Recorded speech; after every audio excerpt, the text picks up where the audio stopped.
And a very good evening. Welcome to Mount Panorama Bathurst. It is round number 9 of the Logitech G Pro Invitational Series, the big one, the one that everybody wants to win, the holy grail of Australian motorsport, whether it's in the real world or virtual world, the Bathurst 1000. I'm Lachlan Mansell, your host commentator for the Supercars Pro Invitational Series in 2023.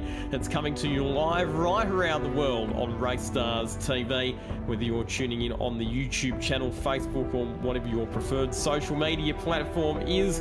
And I'm joined in the commentary box this evening by Scott Rankin. Tonight, we'll bring you qualifying and the top 15 shootout, and then we'll go racing tomorrow at 9 a.m. for 161 laps around the best 6.2 kilometres of racetrack anywhere in the world. The Sandown 500 was a fantastic event as well, won by something of an outside combination in Luke Rosella and Harley Haber. Scott, welcome back to you. Great to have you back on the broadcast team. What are you most looking forward to about Bathurst? Oh, to be perfectly honest, what a race from Sandown. It was a pleasure to come on and cover that race, and I'm so glad we got the opportunity to do so. Have a look at that drive from Rosella and Harley Haber. It was mythical, it was majestical, it was just what the season needed to add a little bit of a sting to its tail. But now it's on to Bathurst, and to be perfectly honest with you, Lockie, I really don't want to have the season, the lead of the championship points. Could you imagine the upset if we again go through another round whereby the series leader has a torrid time at the office and they're in trouble? And it's Madison Down who's got that opportunity here this weekend. And it's been the story of the season, hasn't it? Whoever's been leading the points hasn't been able to hold on to it. We've had chopping and changing at the top of the points table right throughout the season. And James Scott, in the early stages at Sandown, looks very, very strong indeed. He was driving away from the field, but then we had safety cars, we had strategic variation, as we always see in the endurance races. His co-driver, Shane Van Gisbergen, ended up back again in the pack.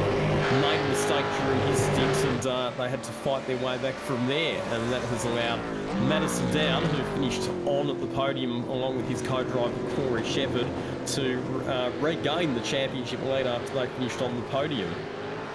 Yeah, I talked, I think, a fair bit at length during that round about how I wasn't necessarily overly happy with the way that Shane attacked that. I mean, when you are racing royalty effectively in the Australian scope of things, realistically, he went out there, he got the elbows out, he pulled off some audacious moves, but he took a lot of risk doing so. And unfortunately, it was that risk that fell by the wayside.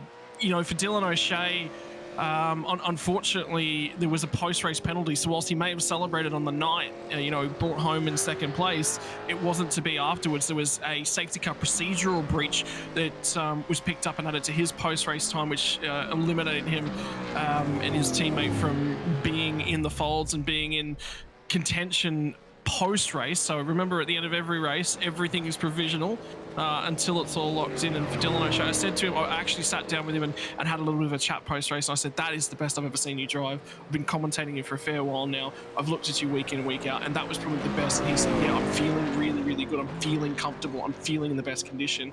And I think the big change for him was the head that he's got on his shoulders now. He's got a much better racecraft-oriented head. And Bathurst, if you're going to need that, we'll put it all together. Mountain's the place that you need that.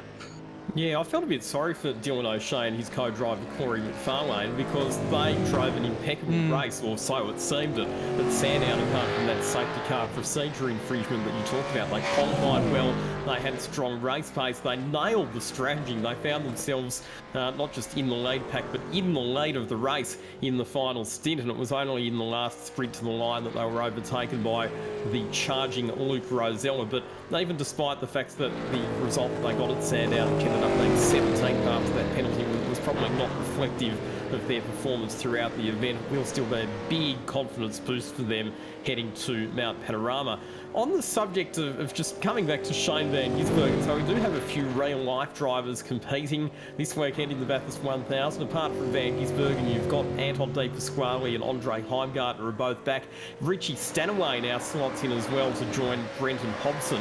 And one of the things that these drivers will talk about is that the the mental preparation of doing this event in the lead up to the real life Bathurst 1000, which of course is happening next weekend, it's very, very valuable because it gets their brain in the zone for spending long periods of time concentrating. And I know that Shane Van Gisbergen's been quite publicly criticised this year for his head maybe not being quite in the game here in Australia, because obviously he's departing to head over to the US to race NASCAR next year. But the fact that he's bothered to compete this weekend in the Bathurst 1000, to me, that's a sign that absolutely he is still focused and wants to do the best job that he can when it comes to the real life Bathurst 1000 next weekend. Otherwise, why would he give up 6 hours of his Sunday this weekend to do an online E-Series race? Well, I think it says more than that. I think it says from Shane's perspective, and this is something I'm literally just contemplating right now whilst you're talking, actually. I think it says I care about the Australian sim racing community because, you know, if this was just another throwaway event, you know, he's just here just to fill a seat and he's here to just have some fun. Well, I mean, maybe he wouldn't necessarily show up, maybe he wouldn't put some of the preparation work in, but he clearly cares, he wants to compete, he wants to be a part of these sorts of things. So, you know, from a racing standpoint, that lends credence to the impact that sim racing is certainly having. One of the biggest things next year is, in terms of eligibility, he won't actually be eligible, I believe, for a co-driver role because you must be an Australian citizen living in Australia at the time. So this will be, for the foreseeable future, his last sim racing appearance in the Logitech G E-Series for a while. We won't cross him out from coming back in the future, or, you know, should those regs open up, there's, you know, a potential for that to be a part of things as well. That's a good point that you make, and it's one of the reasons as well, incidentally, why we don't see some of Australia's other top sim racing talent like Josh Rogers or Dane Warren competing in the series as well, because they're based overseas, they're ineligible. Yeah, so, you know, I like those rulings. I really, really do. Yes, does it mean that we lose talent when it goes overseas? Yes, it does. I mean, that's always going to be a loss that's felt. But what it also does is, you know, it allows for the local talent to really shine, and it opens the doors for a few of these guys. Lockie Capel, really good example of that. Doesn't drive a lot of V8 supercars. Very, very quick in GT3. Does a lot of work in a lot of things that aren't supercars. And on that point, I've already spoken to those drivers today for Sebastian Flock. He will actually be stepping into Sebastian Flock's shoes, and he'll be doing the qualifying laps for Sebastian Flock. So there's a growing name within the Australian esports scope. I like it. I like the fact that Shane is sort of here, and this will be his swan song in terms of Australian potentially sim racing endurance capabilities, and, you know, all power to him and all power to what he's going on to in the States. But at the same time, I kind of like the fact that he's stepping up because of that opportunity it creates. Lockie Capewell was one of the drivers who appeared in the Bathurst 1000 preview podcast, which was hosted by our good friend Reece Gardner. If you missed it, you can catch up with it by heading to the Logitech G Pro Invitational Supercars E-Series Facebook page. There are a number of other drivers who are guests on that podcast as well. Actually, there was some quite interesting discussion about the track, how you approach all of the different corners, and about car setups, not obviously the specifics, because none of the drivers and teams are going to give away their setup secrets, but just a bit of discussion around the overall philosophy for finding a good car setup for an event like the Bathurst 1000. So I encourage you to go back and watch that. Maybe that can be some bedtime listening and watching tonight after we finish on air this evening. Yeah, I think it's really, really important. One of the big factors that we don't acknowledge a lot is psychological and physical preparation for the Bathurst 1000, longest race of the year. You know, same number of laps at Sandown, but at double the lap time. Obviously, you know, distance-wise, it's a lot bigger and a lot more that can catch you out. One of the big things that I've actually really enjoyed watching over the last couple of days in terms of my own personal interest was actually a race preparation piece that was actually done by the Ned Whiskey team for the Sandown 500, and it was a lot of the reaction drills and a lot of the physicality drills, doing lunges in the haulers out the back, you know, making sure that the drivers are actually physically ready for the event. And as sim racing, and from my background is in esports, it's one of the big things I tried to push onto a lot of esports teams when I was working in that space, was I think you've really got to look after the physical aspects of racing, of competing online, and you've got to prepare better people, and I think that's the biggest. Race teams have got, maybe groupings of drivers that will be working together, and that is definitely a very, very important part of it. It's an extra 3 cars worth of driving hours that can be done on setup. It's an extra set of notes and those sorts of things. But working together on how you physically and mentally prepare, how you put your data packs together, how you get your fuel numbers. If there's something that can be found in terms of fuel saving, just having those extra guys working around you, but it's the actual race preparation package as a driver, and stretches, warm-ups and those sorts of things. I think they're a lot more important than a lot of drivers are taking credit for at the moment. And just the whole car setup philosophy as well. It's not as simple as dialing in a setup and you're going to start punching out Hollywood lap time. So there was a point that was raised during the podcast where one of the drivers had access to Madison Downs setup data, and he thought, you beauty, I've got the best setup, or one of the best setups in the field. I'm going to be really quick. But he said he actually went slower because that particular setup did not suit his driving technique. So he said that it's not just a case of having a gun setup, you have to then be able to adapt to drive the car accordingly. And the setup that might work for one driver with their particular driving style, or even the sim racing hardware that they've got, is not going to necessarily be compatible with another driver and their technique and driving characteristics. And that presents particular challenges when you've got a 2-driver endurance race like this one, where you do have to negotiate and find a bit of a compromise to find a setup that's going to work for both drivers, just as you would in a real life endurance race. Yeah, and let alone what we're witnessing on screen at the moment as well. You're throwing, we all know, we talked about it quite extensively. I think actually at Sandown in the coverage was one of the things that we mentioned was setup philosophy to a race, and we've seen that setup philosophy change over, say, the last 5 years in terms of things. At the very beginning, it was high downforce. You want to maximize your lap time overall, and then somebody all of a sudden put their brain back into gear and went, hang on, I can fly by these guys on the straight, and then I can just block them all the way across the top, and I've gained track position out of that. And now where we've landed is effectively a race setup, so very low downforce, get away with what you can get away with across the top, but then trim the car out as much as you possibly can. Now qualifying is a little bit different as well. Strap on maybe a little bit of extra wing, because you might gain 2/10 down the straight, but you can gain half a second across the top. That 3/10 is worth the risk of trying to eke everything out all the way across the top. And we see so many different approaches to that now over the years. And one of the things Lachlan Capewell mentioned in the podcast during the week is that taking wing off the car does not make it as nervous across the top of the mountain as you might think. He said that you'd expect it to be a bit more of a handful across the top, but he said that in a way it actually makes it a bit more responsive, particularly through the slow corners like the cutting and Forest Elbow. It actually helps you get turned into those corners, so you don't lose as much across the top as what you might think. And then obviously you've got the benefit of being quicker up and down the mountain as well. However, there is a compromise, or there is a drawback, and that is that when you do run a low downforce setup, the car does tend to be a bit harder on its rear tyres, obviously because it's relying more on tyre and mechanical grip, because there's less aero, so that can be one of the downsides to running the lower downforce setup.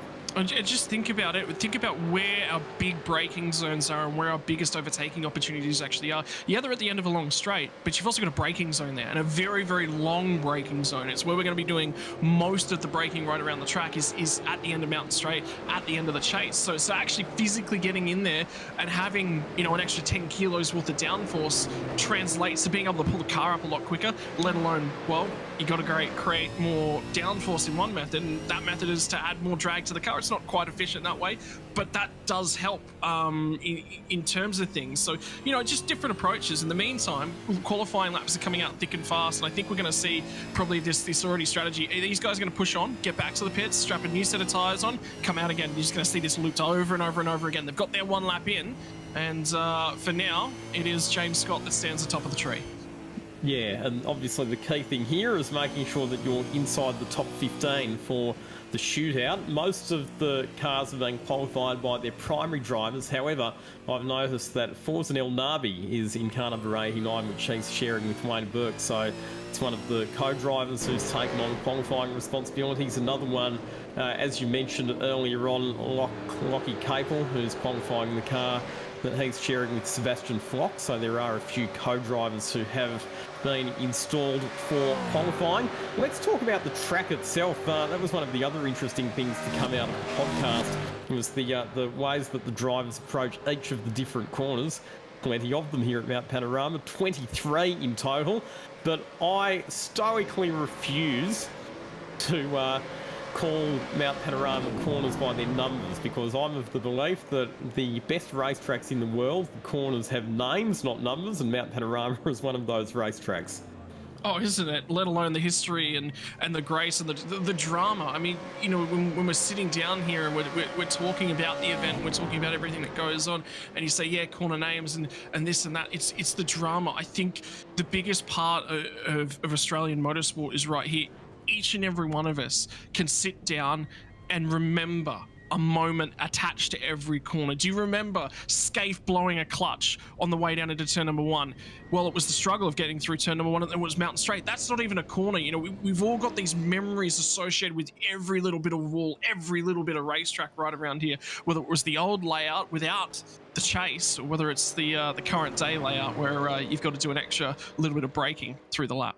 Here's Richard Hampstead out on the track at the moment, heading up to the cutting, the scene of the infamous Greg Murphy Marcus Ambrose crash in 2005. Watch out for the cutting on lap 1 tomorrow, because it can be a bit of a choke point. You really need to be getting into single file by the time you get to the cutting. And just like in real life, in the sim racing world, you get these drivers who always lift when we get to Mount Panorama and tend to perform more strongly here than they do through the rest of the season. And Richard Hampstead's one of those drivers. Jake Maloney is another one. They're two drivers who not necessarily they ride at the front of the field throughout the rest of the season, but come Bathurst, they're always there or thereabouts, fighting it out at the pointy end. Yeah, I mean, it's unique, isn't it? So in terms of things, from the real world perspective, it's open roads, right? They've got to shut the course down to effectively get laps on it, to do hill climb events, to do this, to do that, to do anything else. Have a look at the games that are actually being played in qualifying in the background. Don't make contact on the outlap, boys. That's any damage to these cars will hamper them in a straight line, but obviously someone's not necessarily happy with where they are in the queue. And that's the view from Gilliam's rear bumper. Is that Haber and Rosella? Yeah, I think that's Luke Rosella there on the right hand side going through the dipper. So everyone's trying to find their pokes the nose out again. He is playing games. He wants to be all over that rear wing mirror of the number 6 entry with Thomas Freeman behind the wheel. And there's been a late driver change in car 201 as well. It was originally going to be Anton De Pasquale who was driving with Andrew Gilliam as he did at Sandown, but it's now James Golding, real life driver for the Premier Racing Supercars team. And look at this. The teammates are now boxing in Freeman. Freeman can't really go anywhere. What do they call this? The rolling roadblock from the police forces? One of the other interesting things, and you would have noticed that Andrew Gilliam's driving with a different livery on his race car this weekend, is that there has been a bit of a team change. So what was the old Pursuit Racing team has effectively folded. The team that was being managed by Michael Talyancic and effectively merged with the Altus Esports team, which has been run for quite a long time now by Simon Feigl. And has an enormous reputation for developing some of the very best sim racing drivers in Australia. In fact, even Oscar Piastri, the Formula One star himself, has come through the Altus Esports ranks. So yes, Altus Australia, welcome to the Logitech G Pro Invitational A-Series. Another driver, just looking up and down the field. I'm just trying to grab a moment just to inspect a number of people. In the 205 entry, normally driven by Michael Angus, has actually got their co-driver behind the wheel, Michael Whiting, will be running qualifying for that car. So that's another one that's just sort of been noticed. So just trying to see if there's anyone else. I think that actually might be it in terms of things. But yeah, it's just interesting to note that a couple of drivers, obviously, that could be availability. If they've got something on a Saturday night, we all know that the football grand final has just been run and won, Lockie. I mean, you're a Victorian. I get the feeling there was some skin in the game there for you.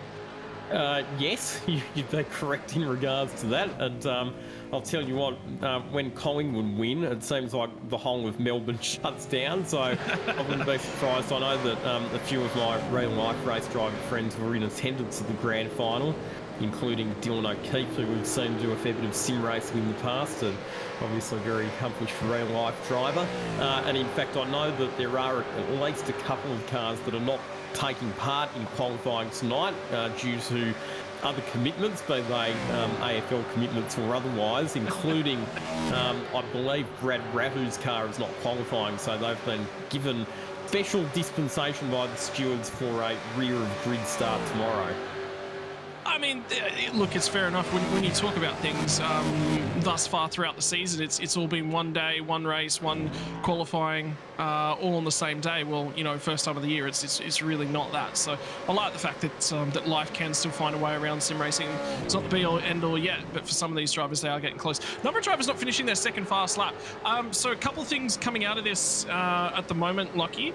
Currently, everyone has set a lap time. Now, whether or not that's a representative lap time, in terms of the Sebastian Vandel entry, they're the only car outside of the 205s, and indeed there are only 2 cars that are 205 or slower. So I get the feeling that from the bulk of these guys, they've set a representative lap time, or at least something relatively close. For Vandel has yet to have set that one, and then the 97 entry with Josh Drake behind the wheel, the WKNP Sim Sports entry.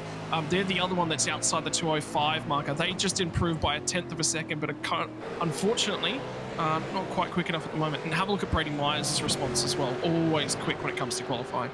Yeah, and quickest of all at the moment, 2:03.0 for Brady Myers on the previous flying lap. So at the moment, he's fastest in the session, the 15th fastest car. So the car that's on the bubble, as we like to say at the moment, is Rick Kuznetsov and Todd Hayne on a 2:03.631. So at the moment, a 2:03.631, that's the time that you're going to need to eclipse if you want to book yourself a spot in the top 15 shootout.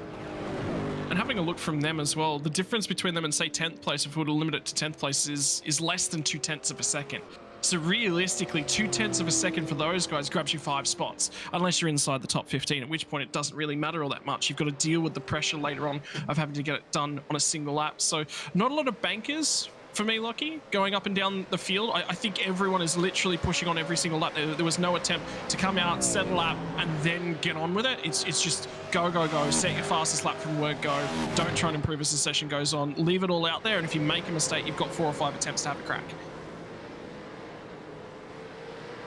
Yeah, and it is a half-hour session as well, so you do have a bit of that luxury. It's not like Sandown where we split it up into the 2 different sessions. Because this is such a long racetrack, there's traffic congestion's a bit less of an issue than it was at Sandown, although in saying that we did see a bit of congestion earlier in the session as Sebastian Vandel outbrakes himself and runs off the road at the chase. Dylan O'Shea has just entered his pit bay backwards. Right. Yeah, so this is what's going on. I've just seen the tail end of this one, and it was the 51 entry that was immediately behind them. So obviously pushing for every little bit of margin, and then he's just had to back it down the lane. So what's the go in that situation? I suppose he's in pit lane, so if there's any damage, at least he'll get to fix it. And yes, Josh Anderson, the number 51 car, the next car behind, and O'Shea now has to do a rather clumsy 3-point turn in pit lane. No, backup machinery available for these guys. So just for qualifying trim, backup machinery is available. The rules are no escape from the live track. So once you are in the pit lane, in terms of things, the backup machinery is available. However, if that was to happen out on the racetrack and he could not get that car back to the lane, that would be qualifying session done. Would still be able to take part in the top 15 shootout, but qualifying, no.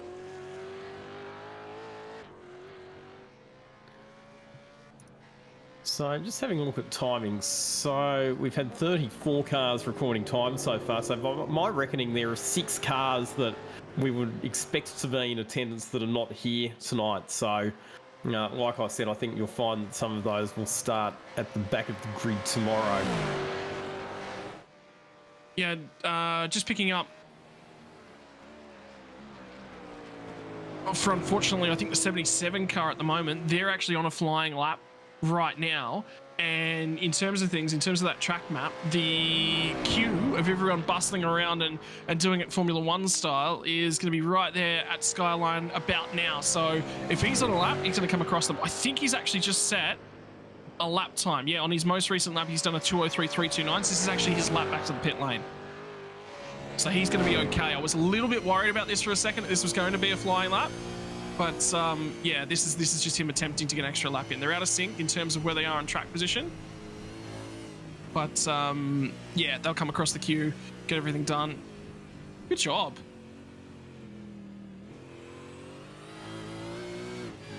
Oh, it's always awkward though, isn't it, when you catch slower traffic across the top of the mountain here, and well done. Oh, this is hairy. This is hairy. Oh. Up until that point, that was very, very well done. Everyone had their head screwed on. So for everyone watching along at home that's going, well, why would he be pushing on? Why would he be pushing through that traffic as aggressively? This is his cooldown lap, effectively. He's coming back in for a fresh set of tyres at this lap.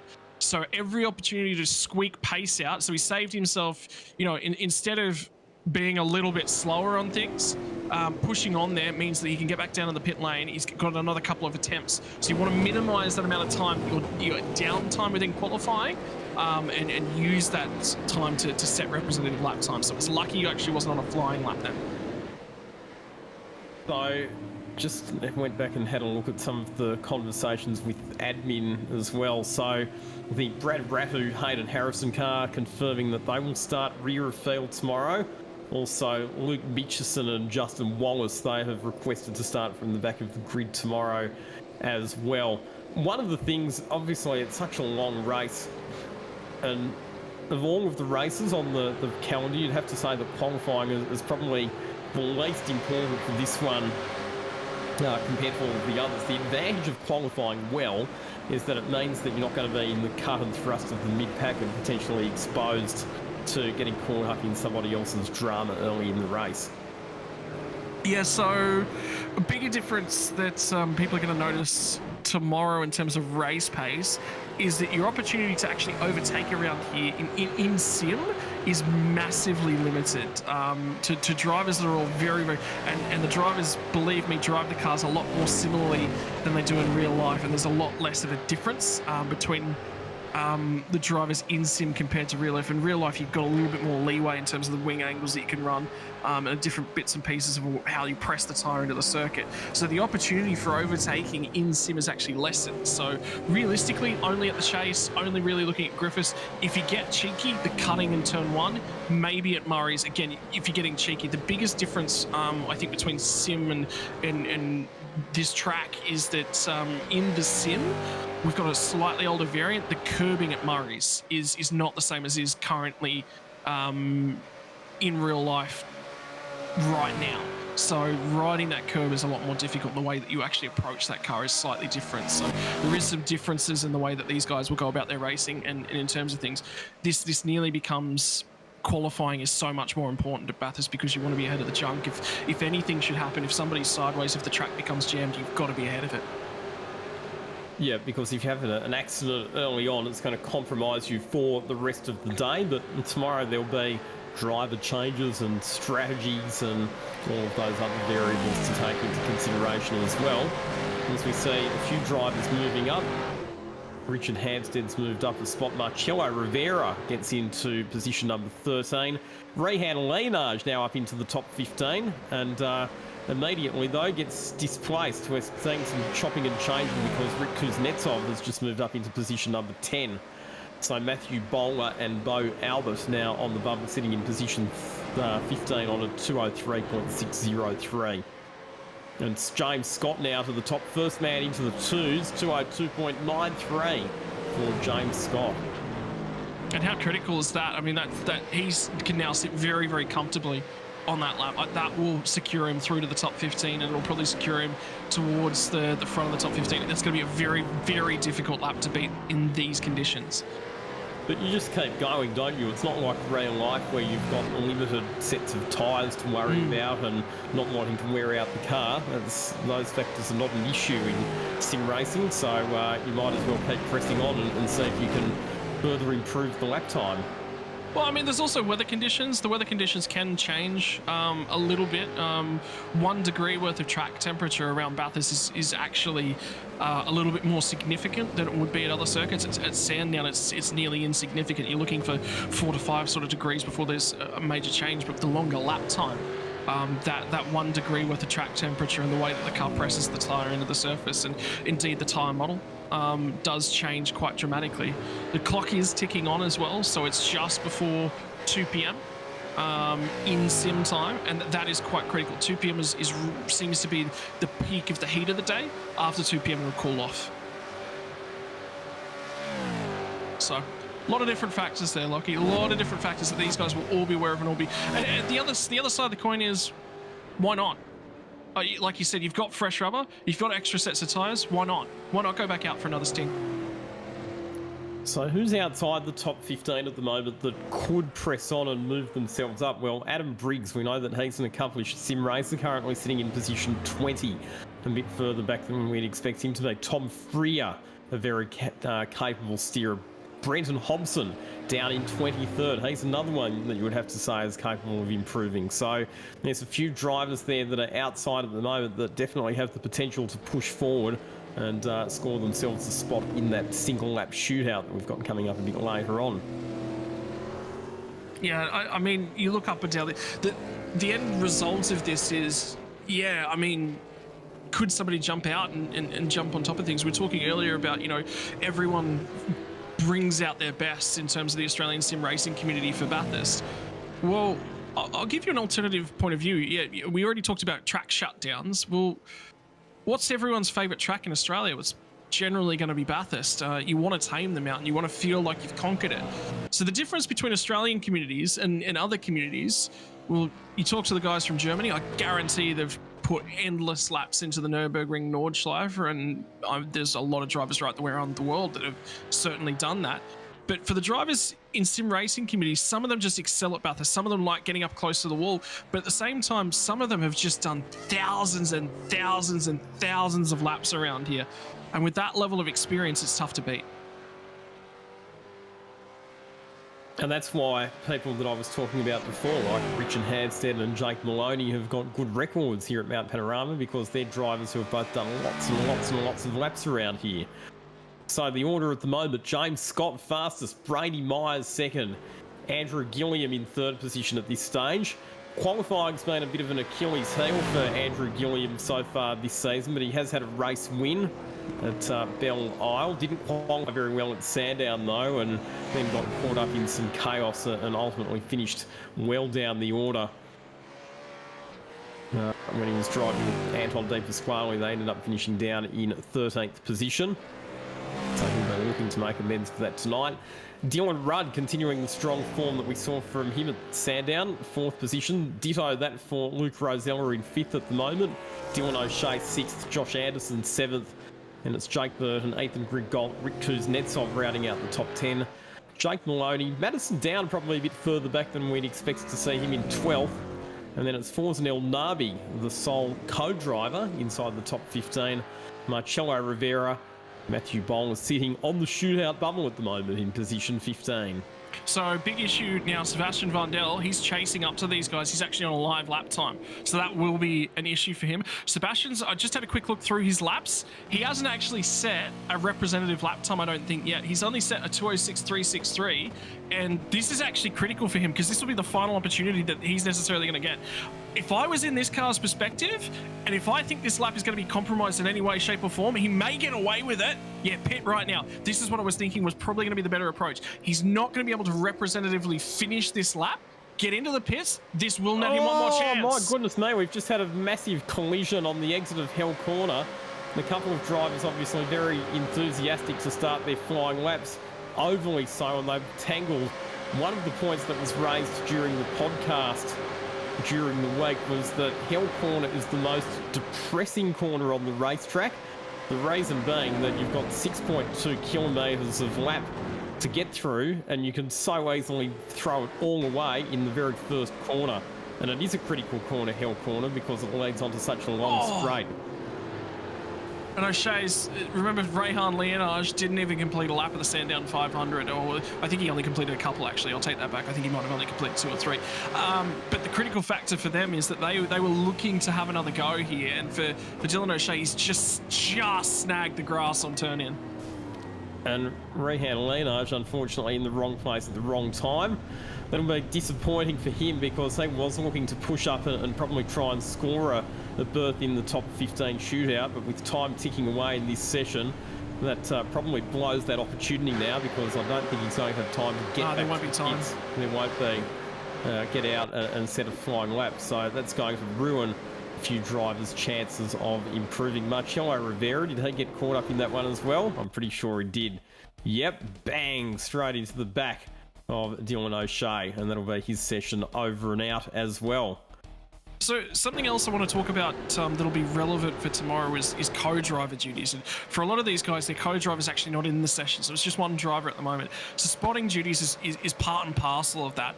And when we come to Bathurst, when I'm talking to drivers that I'm working with endurance races around here, I'm spotting 5 seconds or so down in front of the car. And the reason for that is blind corners everywhere. By the time that you call anything less than 5 seconds out in front of me, I'm in it. There's no opportunity for me to get away from it and dodge it. Last throw of the dice, though, from these guys in terms of qualifying now. I talked about some drivers who had the capability of pushing into the shootout. Well, a couple of them have gone faster. So Tom Freer gets to 14th. Brenton Hobson now on the bubble. So he moved up as well into position 15. And they both displaced Richard Hampstead, who was there temporarily, and Forzen El Nabi, who looked like he was going to be relatively comfortable in the shootout for a while, was now out. Him and Wayne Burke back to position 16. Dylan O'Shea's session's done. James Scott's session's done. Rudd's session's done. So there's a number of drivers already there. If basically the only drivers that are going to be still on the lap are those coming to the line right now. I think the only driver that's going to be able to improve is going to be Sebastian Vandel, who's just about to come to the start-finish line. There is one more driver, and it's the guys in 4th place at the moment. Gilliam just got to the line. He's on Mountain Straight at the moment. Other than that, everyone, unless you've got a minute to get back to the start-finish line to start a flying lap. There are a couple of cars that are coming down out of Forest Elbow right now, have potential, but I'm reasonably certain that they've all just finished their flying laps. So the good news for Sebastian Vandel is that he'll have some nice clear track to set a representative lap time. We're watching Jake Burton at the moment, currently sits in position 3. He's had a good improvement in the back end of this session to move up into provisionally 3rd place. He's going to get some traffic now as he works his way down Conrod Straight, but I think you'll find that this will be effectively a cool-down lap for Jake Burton. What have we got? Just over 30 seconds remaining in the session, so this will be the last throw of the dice for drivers outside the top 15 to try and improve their lap times and crack a spot in the shootout. Yeah, and I think I've just been watching this lap from Vandel. He was wide at Griffins. Now, admittedly, he has got to beat a 206, so he still could be capable, but I also think he's brushed the wall, and with the way the sim works, that will invalidate the lap time. So I think his session's actually done. Which means that that car will be starting out of position number 34. Here's one of the Altus Australia entries, Andrew Gilliam. It is, in fact, in the leading Altus Australia entry, so a nice clean run down Conrod Straight. And he's going to abort the lap, in fact, so Andrew Gilliam will not finish that lap, and his session will be done. So there was one more driver, Lockie. Yep. Sorry to cut you off. There was one more driver, and they haven't set a lap time at this point in time. And it's the 53 entry. Hayden Veld's behind the wheel. He's just had a huge moment into Griffins. Hit the wall. His lap's done. He doesn't set a lap time in this qualifying session. 30 minutes to get a lap time in. Didn't get it done. And Sebastian Vandel did improve 2:05.0, so moves up one spot to position 33. And Veld has clipped the wall, so his time is now done. So I think that's our top 15 shootout runners locked in, Scott. So James Scott, fastest, James Scott, Brady Myers, Jake Burton, Andrew Gilliam, Josh Anderson, Dylan Rudd, Madison Down, Luke Roselle, Dylan O'Shea, Jake Maloney, Ethan Grigault, Rick Kuznetsov, Robert Gibbs, Tom Freer, and Brenton Hobson. They're the drivers that we'll be seeing in the top 15 shootout. Any surprises there for you, Scott, in terms of drivers who made it that you didn't expect, or drivers who missed out that you thought would be there? Yeah, I think Freya's obviously quick at certain bits and pieces. We see a little bit of splashy sort of pace from him, but he's managed to squeak his way in there. It's a competitive field, and you know, you can't really take much away from anyone that's qualified into that top 15, let alone to be perfectly honest with you, Lockie, I'm not capable of being quick enough to get into this field. So that says, you know, the quality of driver that we have here in Australia now, and what's on offer. And for me, Freya's sneaked in. Brenton Hobson sneaks into 15th as well. And for me, Forzan El Nabi, I think he will think he would have been capable of that top 15. He's just barely been eked out for it. Here we go. Franz Tasman getting a bit of a push, a bit of assistance for the ride back to pit lane. Yeah, I think Kurt Stenberg's taken a risk here. And I think he's only added enough fuel to get through the final lap of qualifying. Yeah, it is a risk. It's the last lap of qualifying. You don't need fuel for the cool down lap. Position number 27 for Kurt Stenberg and Colin Warwick. Here is Jordan Ross. He'll be driving alongside Kobe Jones. They are qualified in 23rd position. Lots of damage to that car. Just as well, they're not taking part in the top 15 shootout. That team will have a lot of work to do overnight to get that one ready for the big race tomorrow. Yeah, but out of that top 15, and James Scott's going to be the last driver out in terms of things, well, you know, we don't have rain in the sim as of yet. But could you imagine if the session got halfway through and there was rain? All of a sudden, the key position to qualify in wouldn't be first out of this session. It'd actually be 13th or 14th. So, but, you know, that is the result of things. And in terms of things, I mean, phenomenal job for those guys. And we're on with the top 15 shootout. We've seen it before in the real life Bathurst 1000, where it's rained part way through the shootout. So there we go, confirmation of your qualifying results, and James Scott taking provisional pole position. He and Shane Van Gisbergen were on pole for the Sandown 500 as well, and they will run last in the top 15 shootout, which is coming up in a few minutes' time. This is the Logitech G Pro Invitational E-Series Bathurst 1000 qualifying, round number 9 of the championship, proudly presented by Motorsport Australia. Just for those of you who are just joining us, our coverage will kick off at 8:45 a.m. tomorrow. And please do not forget, folks, that daylight saving starts tomorrow unless you're in Queensland. So if you're in states other than Queensland, you need to wind your clock forward by an hour before you go to bed tonight. How good is that? A little bit less sleep deprived. The first day of daylight savings tends to be one of the slowest work days of the year, I think, for just about everyone. And these guys are going to do it in one of the highest pressure situations that they're going to face this season.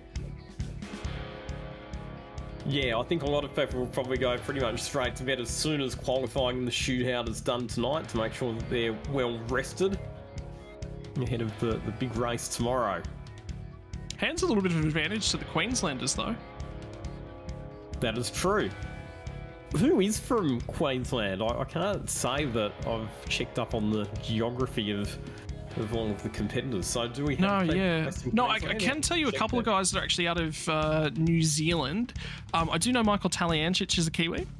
So they've moved to daylight savings as last weekend, because I was actually talking to Taliancic the other night about things. He said in terms of regular sim racing commitments, midweek commitments, this is the hardest week of the year because we're on, you know, we're already 2 hours ahead.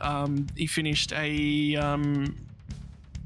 250 kilometer Sandown race on Thursday night at 1 a.m. or after 1 a.m. for him. So he said it was a really, really tough ask. Other than that, especially when you then have to get up and go to work the next day. Yeah. He said he luckily had the Friday off, so he wasn't too worried about it, but it was still a big ask for him. So.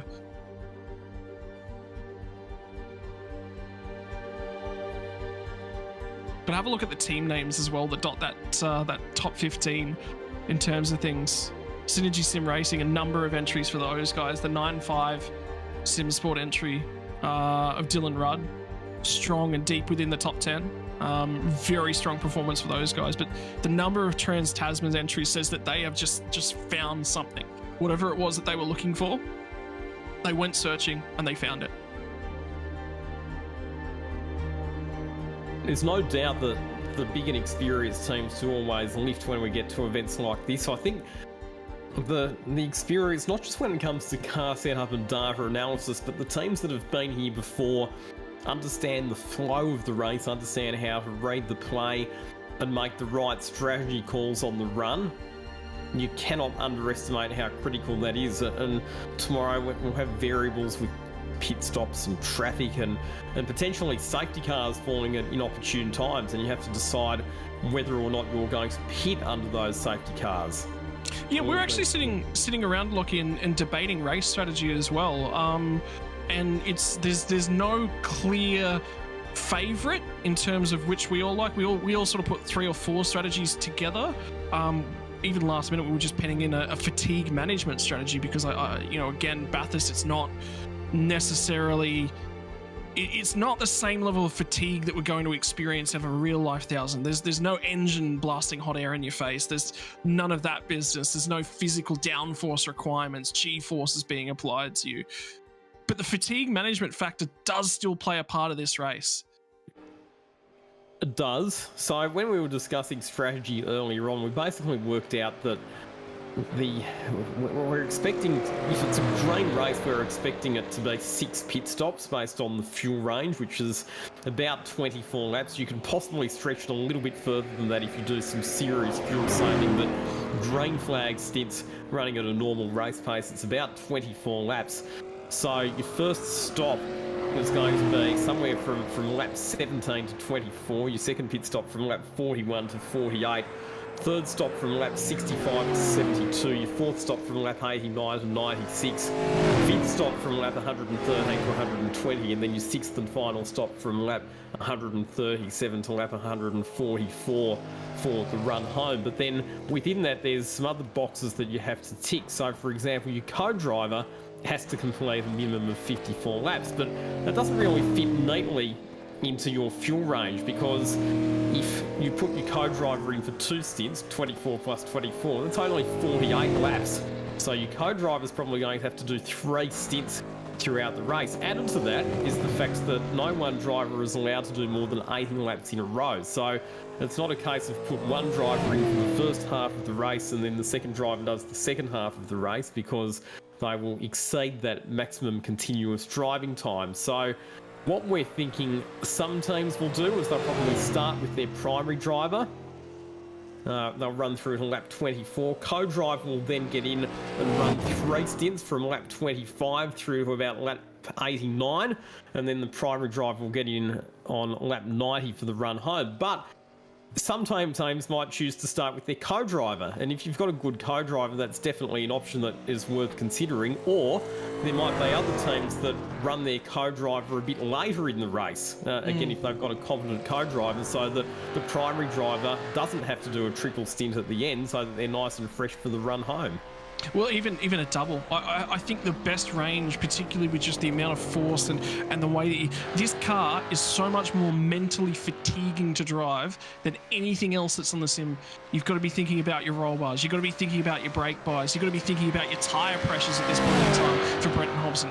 Are my tyres up to pressure? How much confidence have I got down here at Griffin's Bend? But you're thinking about that for 161 circuits. Now, if I'm going to stick a driver in for 72 laps, which is about on average what we're expecting, that's close to 3 hours worth of continuous driving time. It is a big ask. If it's a GT3 car, very, very easy to do, a lot easier to do than a V8 supercar that's wiggling around in the rear end. You've got to manage your tyres, you've got to manage the bars, you've got to think about everything. The grip level's changing, and the grip level will change throughout the course of this race, particularly in the middle. We're going to start cool, we're going to build hot, and we're going to start to cool off again. But that cooling off phase is quite slow. It's not as quick as you necessarily think. So Brenton Hobson is on his lap at the moment. first runner in the top 15 shootout. We will get, obviously, sector times, but this is the first lap that we will say that will give us some representative sector times. And Lockie, just coming out of the dipper there, as he kicked back to the right, he followed that wall right the way around to the left. Normally, as you come across the curbing there on the right-hand side, you open the corners up, you open the flow up a little bit. That says he's thinking about braking. He's thinking a little bit of a change of line. That'll adjust how I drive the mountain going forwards. That's something that I've just learned by watching this session. But this looks a little bit underdone from Hobson. He's not pushing the limits everywhere. I think this is just going to be a banker lap. This is going to be a lap that puts it on the board and says to everyone else, come on, come chase me. What have you got for me? Well, we came into the shootout in 15th, so you might as well have a bit of a crack at it, because the worst that you're going to be is 15th. So there's only one way that he's going to go, and that is forward. So posts a 2-minute 3.5 lap time. Not a bad effort for the 15th place runner in this shootout. It's 1.5 tenths slower than his qualifying time as well. So, okay. And remember, the difference is between this session and the previous session for these guys, no toe.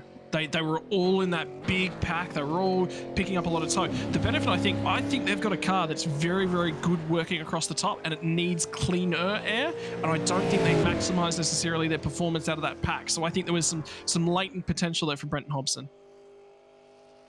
So next drive we're looking for is Tom Freer. He'll be sharing with Jamie Stovall in the Bathurst 1000. And Hobbo, nice clean lap. You just sneaked into the 15, first car in there. What was the confidence level after that one? It was a bit of a surprise. I did not expect to make it into the 15, so I'm happy with that. That's probably one of the better laps I've done without a draft all week. So I'll take that, and I'll see where it puts us, and yeah, see how we run tomorrow. In terms of things, was there a lot of limit pushing there? Were you right on the edge of things? It looked quite sedate from where we were sitting. That one was pretty safe, that lap. Just sort of wanted to get it through and not mess it up too badly. I think we did okay, so we'll see what the others can do. Hey man, you got into the top 15. Not many people around Australia can say that. Hey, there's only 30 drivers that'll make that grouping when we get to tomorrow. Congratulations. Thanks, guys.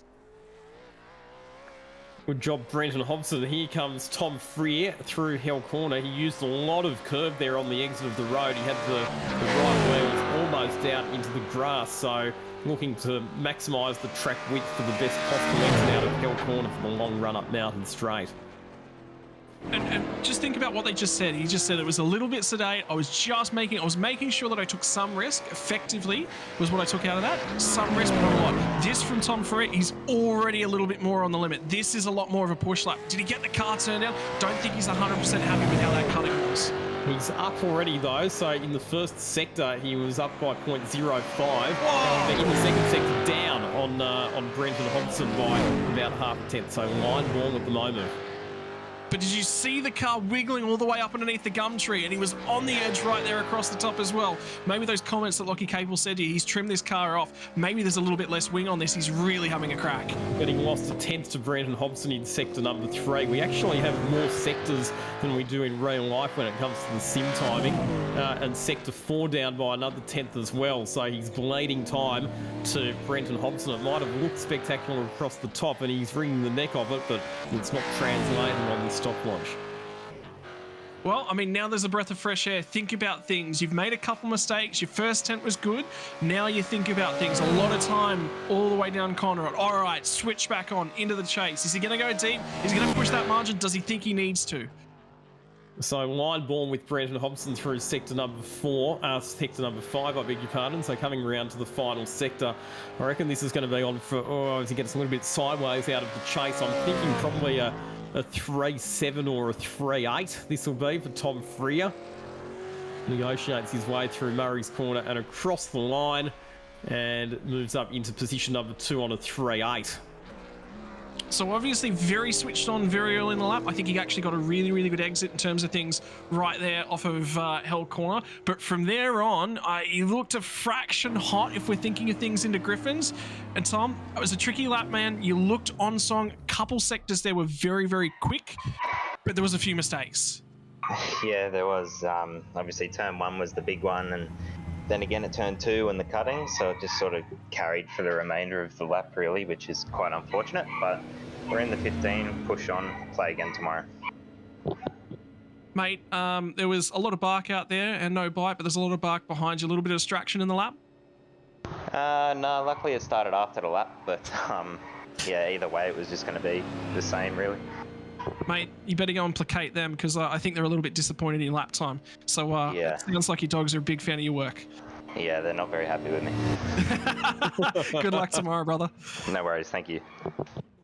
Next cab off the rank, Robert Gibbs in the Evolution Racing Team Mustang. And interesting to say that he's taken quite a slow warm-up lap. So on Conrod Straight, he was on and off the brakes, generating heat through the brakes and the tyres to make sure that they're all primed to go when he gets his lap underway.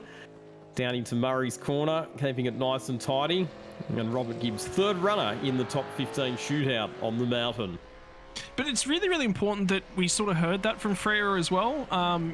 Like you said, I think he scraped in. You know, I think he wasn't expecting to be there, but he's there. He's put a lap out.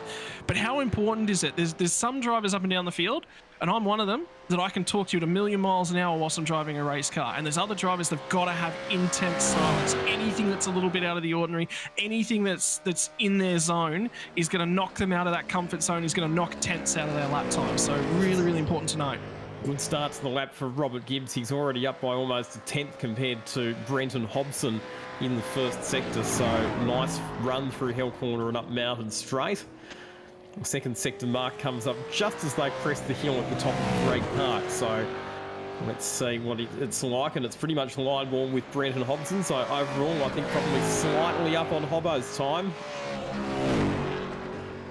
Well, in terms of things, maybe Hobbo's just sitting back now and just going, yeah, look, a little bit of patience, a little bit of security in the lap. Maybe that was the best thing you can do. But now look at the times starting to come out. Purple sector 1, purple sector 2. Now it's sector 3 where Hobbo was maybe a sniff faster, but got to pull that car up. Look, he's pushing on. There is absolutely nothing in this. He's pushing everything out of this lap, I think, from Gibbs. Yeah, still fractionally up on Hobbo across the top of the mountain. So using all of the road out of Forest Hill, that's such an important corner to get right for the long run onto Conrod Straight. And sector number 5 of the lap is pretty much the length of Conrod Straight, so your exit from Forest Elbow will determine how you go in the 5th sector. 25.2, so again, fractionally up on Hobson. I reckon this is going to be maybe a 203.4. Murray's corner right. Well, it was looking good. It was looking very, very good, and he's definitely lost, I think, a tenth right there coming out of the chase. Now he gets down to Murray's. The car looks a lot more settled, a lot more planted. But I reckon he'll come to this line and he'll say, yeah, there might be another tenth of a second in that we lost later on. So, well, it is a 203.4 for Robert Gibbs, so he goes to the provisionally the top of the order. First so far out of the 3 runners that we've had. Quite crucially, he actually improved on his qualifying time without that toe. So he improved by 16 thousandths of a second, which says to me that Robbie Gibbs found everything out he could out of that lap. Mate, that was on the edge. How are you feeling? Yeah, thanks, mate. No, not too bad. I buggered it up a bit at the end of the chase, but besides that, pretty good. Left a little bit out there, but just wanted to make sure I got a good one in. Different approaches when everyone comes to the mountain and comes to a top 10 shootout, in this case a top 15 shootout. One lap, you don't get a redo, you don't get a mulligan, everything's got to be perfect and set up, and that looked good. It looked really, really good. 16 thousandths better than qualifying. Do you like a little bit of toe around here, or do you like that clean air better? Look, I don't know, to be honest. I tend to struggle a lot with group qualifying. I don't know why, but whenever I've done a shootout, I tend to, like little mistakes here and there, but the overall lap time tends to be a bit better. So I don't know what that says about me, but I'll take it. Mate, well, the lap's good enough right now. Worst you can possibly start would be 13th at the moment, and best of luck tomorrow. Thank you very much, mate. Interesting, Lockie. Interesting. He goes the other way. Doesn't like doing qualifying with tons of cars around him. No, well, it was a good lap from Robert Gibbs. We're now watching Rik Kuznetsov in the 9.5 Sim Sport car running that retro HRT livery, and Kuznetsov was about 0.05 of a second slower than Robert Gibbs through sector number 1, and a bit of a brush with the wall, I think, on the run up to the cutting. They do get very close to that wall on the outside. And sector 2 is up, so a bit slower in sector 1, a bit faster in sector 2. so far, then you'd have to say that it's pretty much a line ball between Gibbs and Kuznetsov. It's all going to come down to how well he can flow this car over the top of the mountain. Yeah, for me, he didn't look settled on the power coming out of the cutting. So there was a half moment there we had to fractionally lift, get it resettled up onto the gum tree. Wasn't 100% confident. He's bought all of that back from Kuznetsov, and he's found something. You know what? And there's a wiggle there as he comes down through and out the other side of the dipper as well. Not settled on the brakes there at the elbow. So Rick is absolutely pressing on. No, and in sectors 3 and 4 across the top of the mountain, he lost a combined 2/10 compared to Robert Gibbs. So, been untidy over the top, and I think that's going to cost Kuznetsov when he gets to the end of this lap. Wider approach. Only shootout. Oh, sorry to cut you off. It's the only shootout that we have on the calendar all year, and it really is a lot of discipline required in being fast and yet mistake-free over. You only get one chance at it, one flying lap. Down into Murray's corner. This is not going to be good enough to go to the top because he lost more time down Cotton Rod Straight. And in fact, it's second, 2:03.492, so almost 10th slower than Robert Gibbs. Well, and that's really, really important because there's also been a penalty already issued to this car as well. Just saw it flash up on screen, impeding other cars during his qualifying attempt. So that will actually be extremely important for them tomorrow.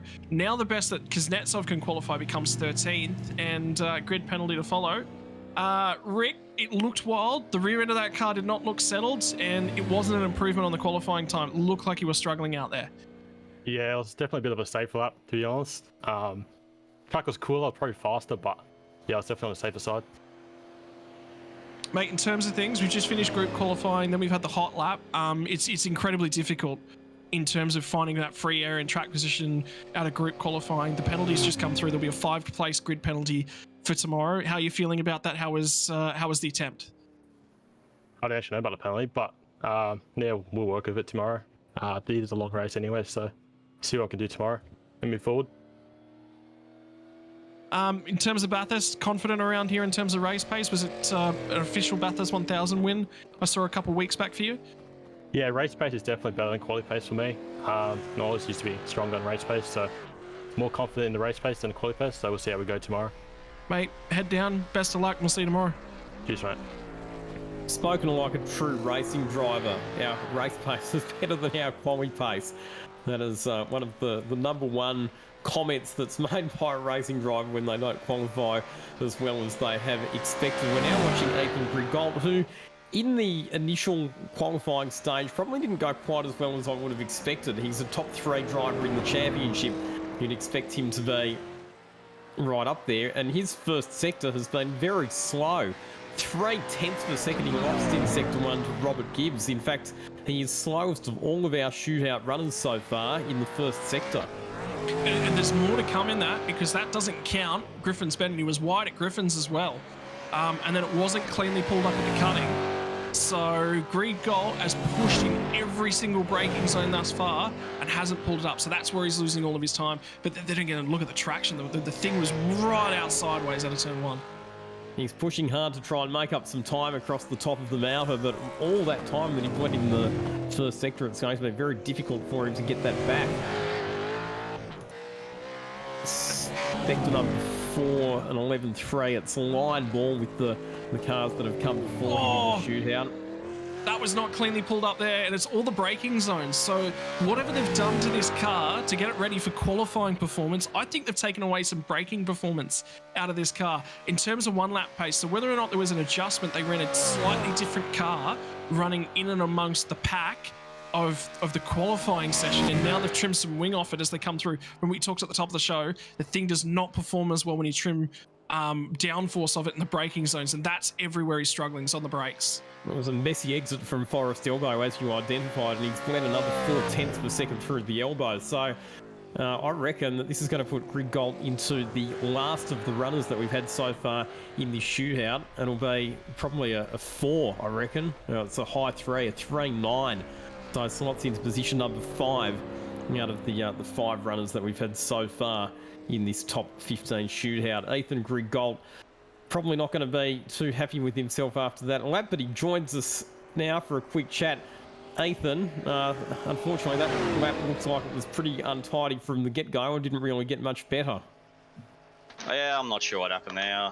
It felt completely different to qualifying. I put my foot down at the exit of turn 1 and it just had no rear grip at all. So obviously the setup changes did not work, and by that point the rear tyres were just gone after one corner, so there was nothing I could really do. On a more positive note though, mate, how are you looking for the race heading into tomorrow? Are you more confident that you've got a better race package underneath you? Yeah, well look, the qual setup I built tonight in about 15 minutes, so I wasn't very confident heading into it in the first place. We could have went a bit higher, had my wheel nut stuffed up in the original qualifying, but yeah, we've worked for a couple of days on the race set, and that should be far better for the race, so I didn't expect much from qualifying in the first place. Oh well, off you go, get a good night's sleep, and look forward to the race tomorrow. Cheers, boys. Here we go, Ethan Grigolt, not the ideal qualifying session for him. As we take a look at Jake Maloney, our next top 15 shootout runner, who's out there in the Trans-Tasman Racing Mustang to get his lap underway. Yeah, and something he just said is, I cooked the tyres at turn 1 and lap done. So now does that mean if you're sitting back, you're watching some of these guys, you maybe hang back a little bit, because nobody out there that's pushed hard has found time. It's been the guys that's been a little bit more sedentary that have done better. Yeah, maybe Hobbo undershot things a little bit. Maybe you should have cracked on a little bit more, but so far it's nice and clean, and there's another car that's wiggling a little bit on the eggs of the chase. So tyre temperatures build, and the grip's going to fade towards the back end of the lap. We have seen, you're right, coming out of the cutting there, under acceleration, up the hill, that's where some of the cars looked quite unstable. The other spot where people have been struggling a bit is on the run down towards Forest Elbow as he gets right out into the grass at McPhillamy Park. Jake Maloney, he had his two right wheels over the curb and he had to apply a bit of an opposite lock there to get the nose back in and get the car pointed in the direction that he wanted it to go in, and he has lost about a tenth of a second through that section of the lap, but the run down to Forest Elbow didn't look too bad. Yep, so got it all gathered up, everything sort of rescued. The lap will still, I think he's okay. I think this lap is still going to be valid in terms of things, but he was right on the limit there, right out on the limit and pushing for all money. And, you know, we've seen it thus far. When you're pushing that limit, sometimes it works. For some drivers, it doesn't. Some risk is too much. It's critical for Jake Maloney just to clean this lap up, make sure he gets the time on the board. He was the second fastest down the Conrod Straight sector, about 6/100ths of a second slower than Robert Gibbs. I reckon this will probably slot him into P2 or P3 based on his sector times. And it is P2 or 203.45, exactly 0.05 of a second slower than Robert Gibbs. So the order so far, with 6 cars having completed laps in this shootout, it's Gibbs, Maloney, Kuznetsov, Hobson, Freer and Grig Galt. Let's have a chat when he becomes available to Jake Maloney. Jake, how was that lap, mate? Yeah, pretty decent apart from the rather large moment at the top of the mountain, but can't complain in the shootout, so hopefully we jump a few.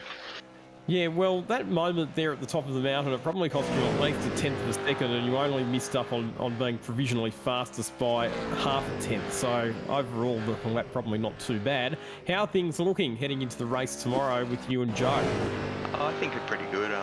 Yeah, haven't done too much prep for this, but I think the car's pretty good and will come good as the race goes on.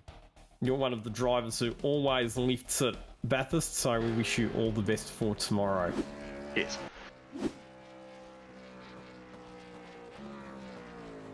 Well, I mean, the laps in the book, it does count. That was a lot wider and wilder than I necessarily thought it was going to be. He managed to get the car pulled up. He managed to get the time on the board, and that's critical. And we've already talked about this car today, how good it was at Sandown, how comfortable Dylan O'Shea looked, and how much he's really striving forward and taken some big leaps over the last sort of 6 months. And this will be a critical one, I think, for Dylan O'Shea. I think he really wants to put his stamp on the Australian sim racing world, and this is an opportunity to do so. It was a fantastic performance for Dylan O'Shea and Corey McFarlane at Sandown, wasn't it, where they came close to winning the thing, and had it not been for a safety car infringement and post-race penalty, they would have been comfortably on the podium. How's this lap looking so far? Slightly slower than Robert Gibbs through sector number 1, but a bit tidier through the cutting, and he's up by 2/10 in sector number 2 on Robert Gibbs. So a great start to the lap so far for Dylan O'Shea. Yeah, now he's got to settle it in, make sure that he doesn't overtune the middle sector of this lap. He's wide. He's very, very wide. He struggled to get the car pulled up. It bounced all over the curbing back there and didn't want to turn in right there at turn number 10. And as he turned it back and got it ready for the S's, that is not a moment you want to have at that section of racetrack. It's not, but it was still fast, and it was still a bit faster than Gibbs. However, through the 4th sector, he was slower by a 1/10 to Robert Gibbs. So the momentum, the flow of the car through that section of the circuit did cost him a bit on the run down to Forest Elbow. So it's going to be a line ball between O'Shea and Gibbs. A lot of it's going to come down to how he goes down Conrod Straight and through the Chase and Murray's Corner. Yeah, he'll take a breath. He'll settle himself back down. It's only a couple of turns left, only another couple of opportunities to show your prowess. How's he going to pull the car up down here? Well, he's a touch in tighter. And for Dylan O'Shea, remember, he had that big moment at the tail end of qualifying in front of half the field, and, you know, everyone sort of piled in. So this is critical for him. What's he going to pull out of this car in the dying stages? He took a lot of curb through the left-hander at the Chase. Murray's Corner, he was right on the braking threshold. You could see the back of the car had a bit of a squirm as he got it turned in, and it's good enough for P1 at 2:03.393. So goes fastest by 0.012. Finally displaces Robert Gibbs from the top of the order. Yeah, but I think there was a little bit more in that lap, and I think you're right. That curbing at the Chase, that cost him a little bit. So, hey, it's reasonable enough at the moment. Now he's going to be, the worst that he can potentially start tomorrow's race is going to be 9th place. And, you know, he's in with a shout. He's going to be inside that top 10. And anytime you start a Bathurst 1000 from inside the top 10, it's a good day ahead. And Dylan, you got a moment to talk to us right now? I mean, that was a wild moment towards the tail end of qualifying. Obviously ruined any hopes of improving on the late lap, but you got a reasonable top 15 lap in there. It's top of the timesheets for now, but I get the feeling there was probably a couple tenths left in that one. Definitely a few tenths left in it, but just happy to put a good lap together, and lucky it's P1, so not gonna start worse than what I qualified in the main qualifying session. Mate, in terms of things, post-race Sandown, there was obviously that penalty for safety car infringement. Takes away a little bit from it, but at the end of the day, you still sit down and you say, hey, it was just a solid performance all day long. Yeah, no, I'm happy with it. It's all good. I know I had the pace to fight up there, and that's all that matters in my eyes. Mate, best of luck tomorrow. Where do you think you're capable of finishing tomorrow? No idea. We'll just see how it plays out. All right, best of luck. Thank you. Well, he's a driver riding a wave of confidence after the sensational win in the Sandown 500. Luke Rosella underway for his top 15 shootout lap, and his first sector was very fast, one of the fastest that we've seen. His second sector fractionally down on what we saw from Dylan O'Shea, though. And that was where O'Shea gained a lot of time. It was coming out of the cutting. That was where the car looked very, very stable. He's got the car turned in. That's much, much better. Turning it in right there, and much better approach to Skyline. So he's going to gain a lot of time right there. And interestingly, when we talked about this car at Sandown, they said, oh yeah, we had pace, but we just needed to buy a ticket to the end. They were looking for other drivers. They were literally talking to other drivers, seeing if they could sell them their tickets to the end of the race. Well, as it turned out, they were off sequence, off strategy, and that ended up being their ticket to the end of the race, because the safety car fell at literally the best possible moment for them that didn't benefit anyone else, and that was the key factor. This is a good lap too. He gained almost 2/10 on Dylan O'Shea across the top of the mountain, so provided he can string it together and keep things mistake-free through the Chase and into Murray's Corner, this should be good enough to put Luke Rosella to the top of the charts. Yeah, pulled up nicely. It's all clean. The cars, there's no wheel spin. There's nothing out of shape.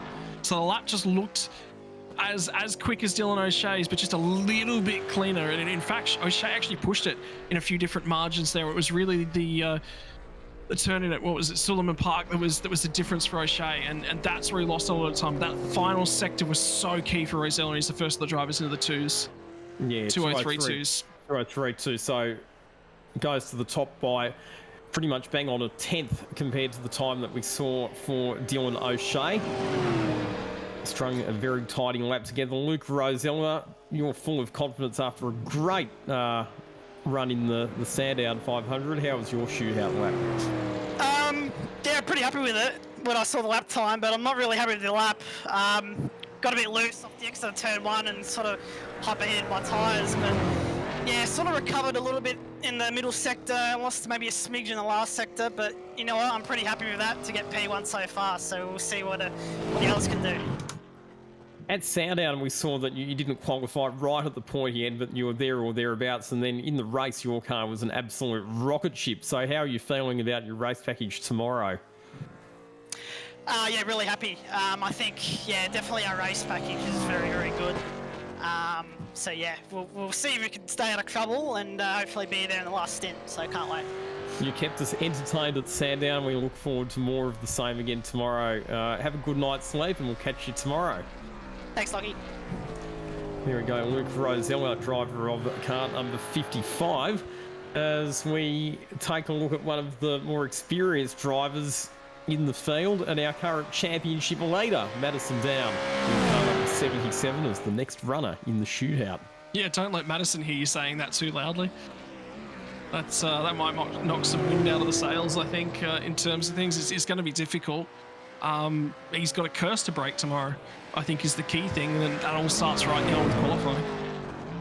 Well, he's started his top 15 shootout lap very, very well because he's done the fastest time of all through sector number 1. A bit slower, though, than Luke Rosella through sector number 2 by 2/10, so he lost some time there in the second sector. Yeah, but there was no wheel spin, so he was preserving the rear tyres just a little bit. Now he's going to start to turn the wick up as he gets across the top. That was very, very delicately placed, and it was just about precision there, and the sector time, I think, should look good through here. It looks okay, but still not quite as quick as Luke Rosella. Made a bit of time up coming back down the mountain, so he's still got a chance to redeem himself if he can get a good run down Conrod Straight, but 2/10 through the cutting, that was a lot of time to bleed. And you're right, he didn't have any wheel spin, and the car wasn't twitching sideways as we've seen from some of the others, so perhaps he was just erring a little bit too much on the side of caution through the cutting. Yeah, he's made some time though back. Sector 4, he gained, less than 100th of a second, but it was time, and it was good time. And look at that straight line sector as well. I think he's actually got a really, really good rocket ship of a car. He's going to be quick here, and I think this is good enough to go P1 right now. And I think this is actually going to be a very, very quick lap time overall. Yeah, he was quick down Conrod, so like you say, they might have trimmed the car a bit quicker in a straight line. So lost some time to Luke Rosella up through the cutting, but gets all of it back and more down Conrod at 2:03.1 to move to the top of the order by over a 1/10 of a second from Luke Rosella. So we're now getting down into the very low 2:03s. What I'm probably going to take a guess at here is that you're going to need to do a high 2 if you want pole. You're going to pretty much have to match, if not beat, the time that James Scott achieved in qualifying earlier on if you want pole for the Bathurst 1000 tomorrow. Madison Down, your car was very, very quick down Conrod Straight on that lap. How did it feel from in the driver's seat? Yeah, pretty good lap overall. Car balance is pretty good this week. Yeah, didn't really think I left too much on the table, so pretty happy with the lap overall. To go quicker in the shootout's always nice. It's always a good achievement to go quicker in the shootout than you did in regular qualifying. How are things looking in terms of a race package heading into tomorrow? We know that you've had plenty of experience here at Bathurst in the past. How are you feeling about the big one tomorrow? Yeah, it's hard to know. I mean, you always look around your competition and everyone's always fast. It's such a competitive field in the Logitech G Pro Invitational. So, yeah, I think we've got a reasonable car, but overall we won't know till tomorrow. We think it feels balanced from our end, but we'll see what tomorrow brings. All right, we'll let you go and keep discussing car setup with your teammates, and all the best for tomorrow. No worries. Thanks, guys.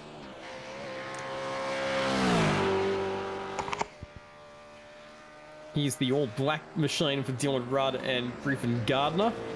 Another one with the 9.5 SimSport entries.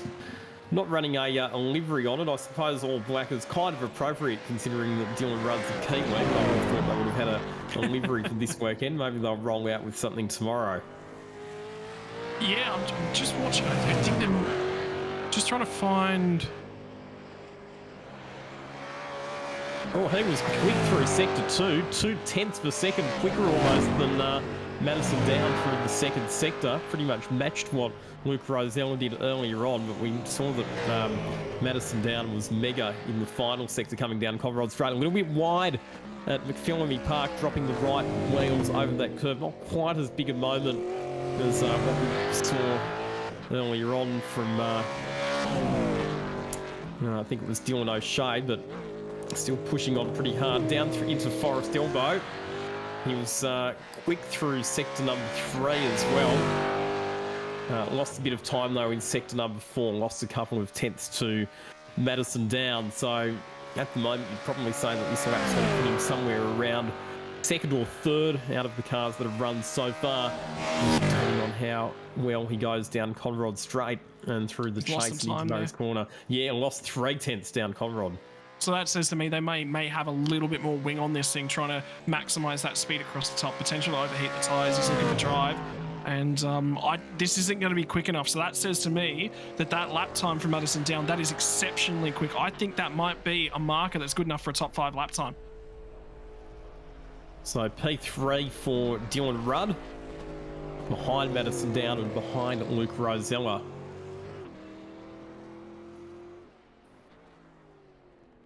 That puts us 10 cars down through the shootout now, Lockie. 10 cars that we've already had complete their shootout laps. And for Dylan Rudd, mate, okay lap, little bit scruffy, and not necessarily all put together, but how's your confidence level on that one? Yeah, like you said, there was a few mistakes at the top of the hill there on that lap, but yeah, take a clean lap, that's for sure. So obviously long race tomorrow, and see how we go. How's the pressure cooker when you come to Bathurst? You get one opportunity, you've only got one lap when you come to a shootout, and it just turns things up a little bit. The pressure comes up, the risk of mistakes come up, and how do you respond as a driver? Yeah, it's hard in these shootouts to put one good lap together without knowing what the track grip level is going to be like, so you have to kind of do a bit of a guesstimation of how hard you push everywhere. So yeah, obviously pressure's high to put a good fast lap together. Yeah. All right, mate. Confidence level going into tomorrow. Race trim compared to quali trim. We've been talking to a few guys. There's a lot of guys saying we just think we've got a better race car. Yeah, I think our race car's good, so don't have any complaints. So yeah, just keep it clean for the last stint tomorrow. All right, mate. Best of luck. Get some sleep, and don't let daylight savings hit you as a bit of a shock. Yeah. Thanks, mate. Cheers. What was the story there for Andrew Gilliam? Because he came straight back into the pits. I'm not certain. I think he's been released out of sequence because he's not due until after this car. So okay. There was some hullabaloo with the procedural stuff as related to that. I'm not sure. I've got no messages. I've got no updates on what the go is with that, but. The 51 entry was due to be 5th last out, and that's Andrew Gilliam ready for another crack now. Right, so Andrew Gilliam will go again. That was all a bit weird, wasn't it? Anyway, Josh Anderson now out onto the circuit to get his lap underway in car number 51, which it's running a livery that's very reminiscent of the PWR livery that was run on the number 51 car of Greg Murphy and Paul Wheel at Bathurst in 2005. It doesn't just evoke, again, we come to the mountain, history, drama, important things. It's all about what's gone before. It's all about the drama of years gone past. It's all about celebrating car racing in Australia. So celebrating an iconic livery from an iconic driver. Yeah, it's no Kmart car, that's necessarily for sure, but it's still important to note, what's going on for some of the drivers throughout their history, and this could mean something to Josh Anderson as well. This livery in particular could be a car that he followed as he was growing up. Been a pretty good lap for him so far as well. He was quicker than Madison Down through sectors 1 and 2, only slightly slower through sector 3, and quicker again through sector number 4. So Anderson on an absolute fly here. Yeah, now he's got to pull the car up. Now we find out if he's running more wing angle or less wing angle. It's this next sector that I think is so key to the lap, because when you get down to the last sector, it's very hard to find time between the chase and the line. So by the time he gets down here, you've basically got to have your lap set and done. He was slightly slower than Madison down, coming down Cod Rod straight. This is going to be a line ball. It will be extremely close between Josh Anderson and Madison down. Can he displace down at the top of the order? Yes, he can at 2:03.10. So goes 2/100ths of a second quicker than his TTR teammate and moves to provisional pole. And that's another car now that's improved on their qualifying performance, albeit this time by 600ths for the 77 entry. Madison down at the wheel, they improved by 900ths of a second. So all of a sudden, I'm starting to think the track temperature's just come down a fraction. Josh, was there a little bit more grip available to you then? Oh, I shit the bed there. That was terrible. But oh well. Yeah, I think pole will be like a 3.6 or something. Sorry, 2.6. That's okay. It's a long day. You get pretty frustrated. It's pretty funny. You know, that's like, I think there's probably the tracks, like compared to qualifying, there was a lot more grip in the first sector, and then coming down the hill, I just sprayed it. I didn't do a good job, and then I braked like way too early at the at the chase, and then I braked so early that I hit the curb. So I as soon as I hit the brake, I knew I lost like, I don't know, 10th and a half or something. So pretty upset with myself in that, because I underestimated how much grip there was. But yeah, not great timing with the Discord thing, but that's okay. We'll send it tomorrow. Mate, it's going to be 5th place at worst. So, I mean, you know, you can't complain when it comes to that end of the scale. Yeah, no, that's like, when you're competitive, you want to do a good job for yourself. And so I just try to get the most out of myself. And that's how I look at it. I don't even really look at where I am on the leaderboard. I just try to, if I maximize myself or not. But hey, you know, it's a long day. It's going to be great fun. And yeah, I think it's going to be a, you know, like they always say, you just got to get to the last 2 hours and then go send it from there. But I think starting at the front's always good. So, hey, we'll go from there, eh? Mate, best of luck.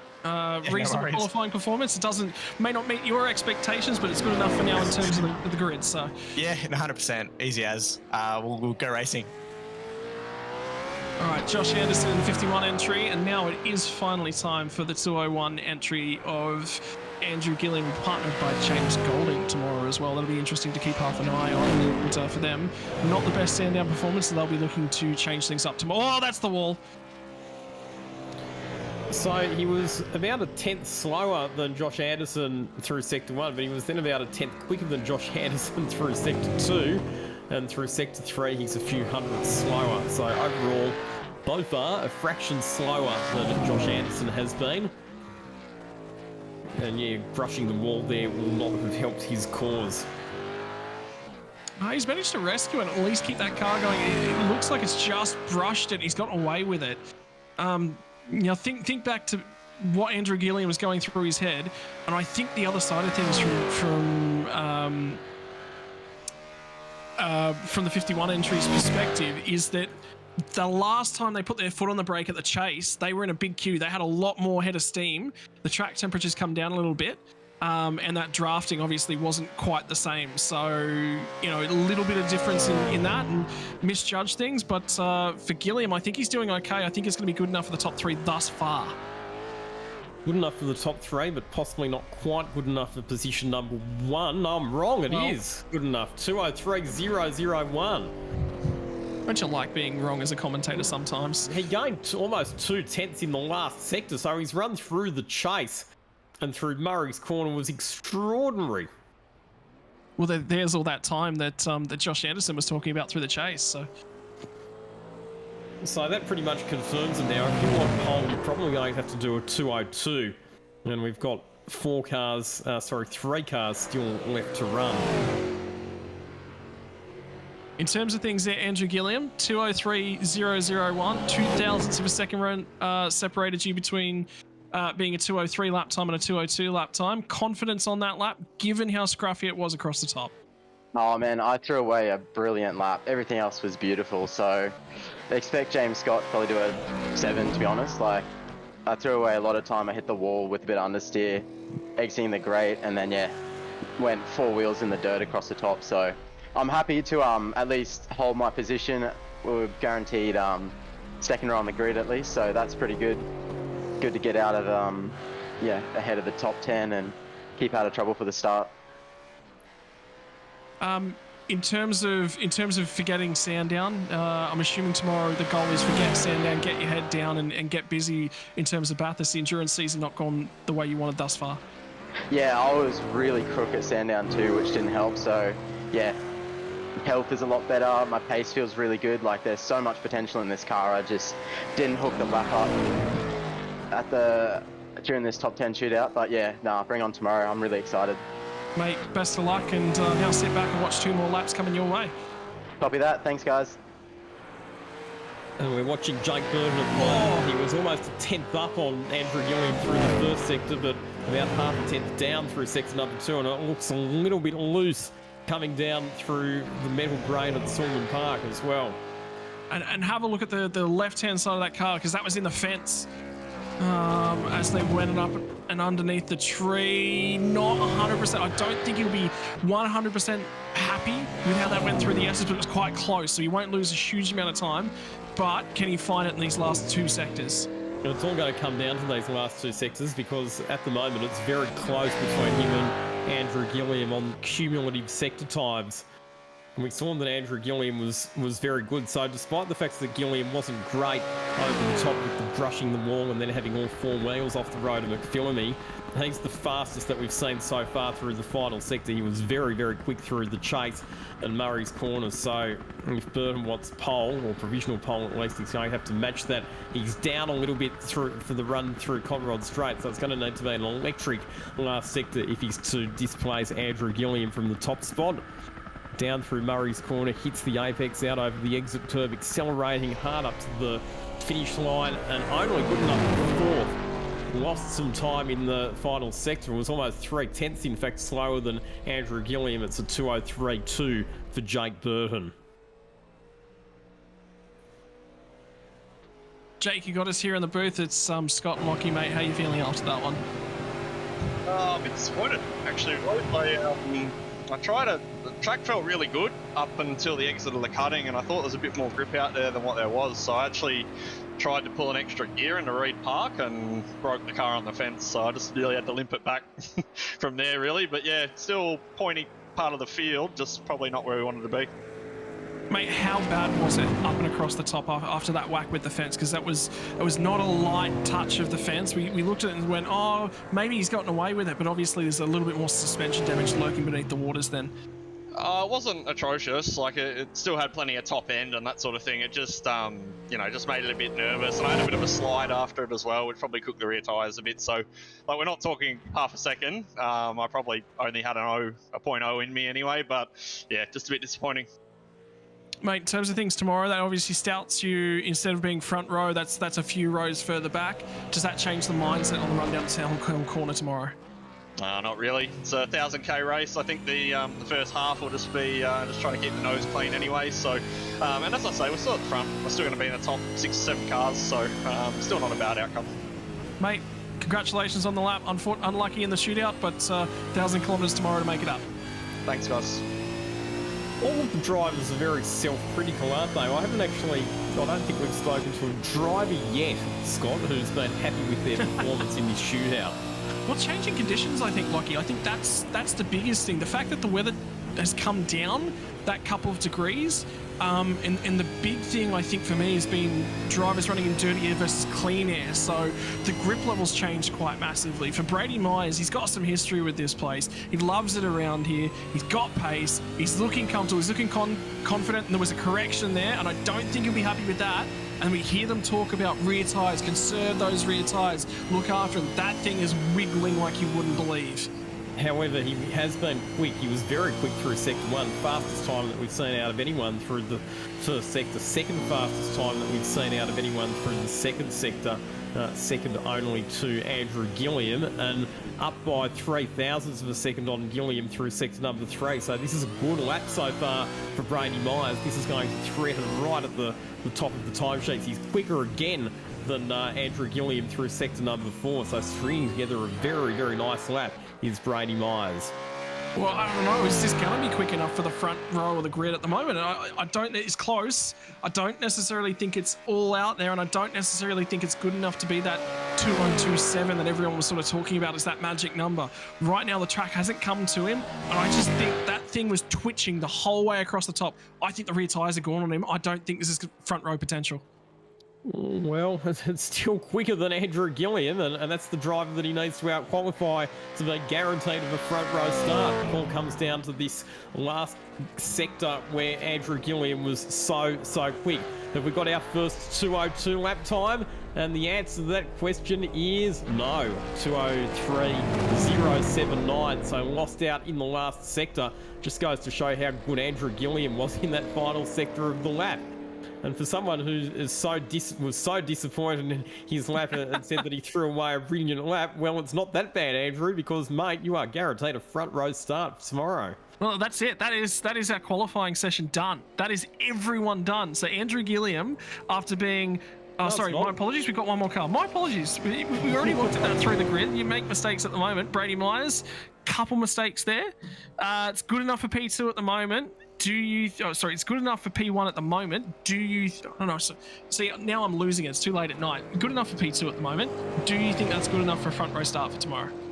Nah, likely not. Not at this stage. James has been pretty quick this week, so yeah, we'll see what happens. But, if we're in the front 2 rows, I can't be too displeased with that. For me, you left everything out there on the track. We got the opportunity to ride on board with that lap. You were working that wheel back and forth. They talk about the seesaw motion in terms of NASCAR, soaring on the wheel. That didn't look clean for me. You were pushing every little margin out of that thing. Oh, it was aggressive. You have to have a go in the shootout. You can't leave anything behind and wonder if you had more left on the table. But yeah, I had a shot and mucked up the last sector and left a bit of time there. So yeah, we'll see what happens tomorrow. Should be a pretty decent race car. So all in all, we're in one piece. So we'll see what tomorrow brings. All right, best of luck, brother. And look, second at the moment. We'll see what she's capable of. Go get him. Cool, man. Thank you. Is that 14 for 14 drivers unhappy with their lap time? Yep. Well, surely if James Scott gets pole position, he will be happy with his lap time, and he's about to get his lap underway. He was in crushing form at Sandown after qualifying on pole position and driving away from the field in the opening stint. He'd opened up a lead that was something like 10 seconds before he handed over to Shane Van Gisbergen, but then unfortunately after the first safety car, their race unravelled from there. They are out to make amends this weekend. James Scott, his lap is underway. What's his first sector like? It's pretty fast, line ball with Andrew Gilliam, not quite the quickest that we've seen, but it's definitely right in the game as far as the front running times that we've seen. But as we know, it's all going to come down to how he goes across the top of the mountain and down the mountain. And look, good drive off of the cutting, pulled the car up nicely, tipped it in nicely. It's all been clean thus far. It's been just about consistency, getting that thing in there and just making sure that it sticks, and it has stuck thus far. It looks good. I'm pleased with the sectors thus far. It's not out and out pace at the moment, but it's right there and there's not too much work to do. Lost a bit through sector 2, but gained all of it back through sector number 3. Very quick across the top is James Scott. He just needs to guide it down to Forest Hill mode, mistake-free, using all of the road down through the dipper, and it's quick, very quick through sector number 4. So he's gained over a tenth over the top of the mountain. Car beautifully balanced between the cutting and Forest Elbow. Yeah, there's just about nothing in this lap time thus far. He's putting the sectors all out there. He's been quick in sector 3. He's been quick in sector 4. What's this thing like in a straight line?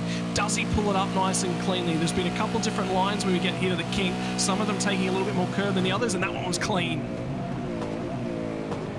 Nice and clean, nicely done. A little bit slower than Andrew Gilliam though. So we know how quick Gilliam was in this final sector to run down into Murray's Corner. What has James Scott got? Is it going to be a 202? Is it enough to displace Andrew Gilliam from the top spot? And the answer to that question is yes. It's pole position at 202.91 for James Scott. He makes it back-to-back pole positions for both of the endurance races for the Logitech G Pro Invitational Supercars E-Series. And he and Shane Van Gisbergen will occupy grid position number 1 for the 160-lap endurance marathon tomorrow. James Scott, all of the drivers that we've spoken to so far have been very self-critical of their laps. You've got no reasons to be, my friend, because you are on pole position for the Bathurst 1000. Congratulations. Yeah, thanks, mate. Yeah, funny you say that. I really didn't have a good turn 1. I was down quite a fair bit on my Delta in the first sector, so I didn't really know. I was hoping that it was going to grip up a bit more than what the Delta time that I had in, to try and get some of that back across the top, which luckily it did. How was the rest of the lap after that? It seemed your car seems to be very beautifully balanced over the top of the mountain. Yeah, no, after that, the car was really good. Just had to try and sort of forget about turn 1 and just focus on the rest of the lap, and the car's really good. So thanks to all the guys, Shane and Brody and all those guys for the work this week, but it's only qualifying, so we still got the race tomorrow. How much of a thrill is it having Shane Van Gisbergen driving alongside you in the Bathurst 1000 tomorrow? Yeah, no, it's great. He's been great help to me, as all those guys have been. Just having his knowledge there with, setup and strategy and all that stuff, and just along with the racecraft side of things as well. He's been really good. So, no, it's definitely helped a lot.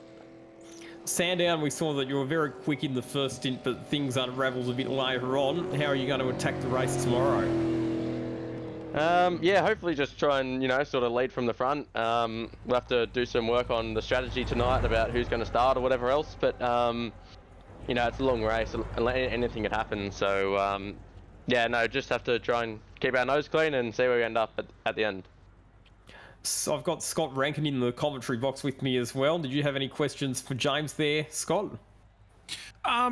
Changing conditions tomorrow. When you set this car up, are you targeting middle of the race? Are you targeting start of the race? Are you perhaps even going for a setup where you just go 3 clicks on the bars and this is now a hot track setup car? Yeah, I think sort of what you said last there pretty much sums it up. We're hoping that we can sort of have a good car in the heat, but when it cools down, make some adjustments with the bias and the bars and everything else. And hopefully it's good in the cold as well at the end of the race. But it's sort of hard to tell with the amount of rubber that's going to go down over the race, and you could whack the wall and get some damage, and it's pretty hard to race from there. So hopefully the car holds on tomorrow. So we'll have to see. And then finally, we've asked everyone this one. Everyone just sits here and goes, oh yeah, we've got a better race car. Well, you've got the best quali car. How is the race car? Hopefully it's good. Haven't really focused on quali too much this week. Only sort of just before this session we've focused on quali. So if we got no excuses if the car's not good. So should be a good race. Mate, good luck. Yeah, I'm happy with that. Well, there we go. James Scott, back-to-back pole positions in the Supercars Pro Invitational E-Series. Pole position for him and Shane Van Gisbergen for the Bathurst 1000 tomorrow. Let's wrap up all of the results from the top 15 shootout. So James Scott, he is your fastest qualifier. He'll go from pole position, so he converted what was provisional pole in the earlier qualifying session into outright pole position for the top 15 shootout. He'll be joined on the front row of the grid, or they will be joined by the Andrew Gilliam and James Golding combination.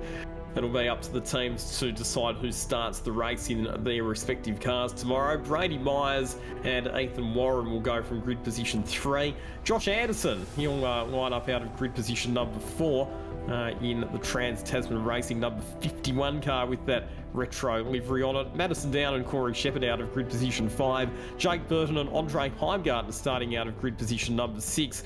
7th position on the grid will be occupied by Luke Rosella and Harley Haber. Dylan Rudd and Griffin Gardner out of position number 8. Dylan O'Shea and Corey McFarlane in 9th position, and then Robert Gibson, Cam Dance rounding out the top 10. And then it's Jake Maloney and Joe Mugford 11th, Rick Kuznetsov and Todd Hayne in 12th. Brenton Hobson and Richie Stanaway will go from 13th back then to Tom Freer and Jamie Stovald in 14th.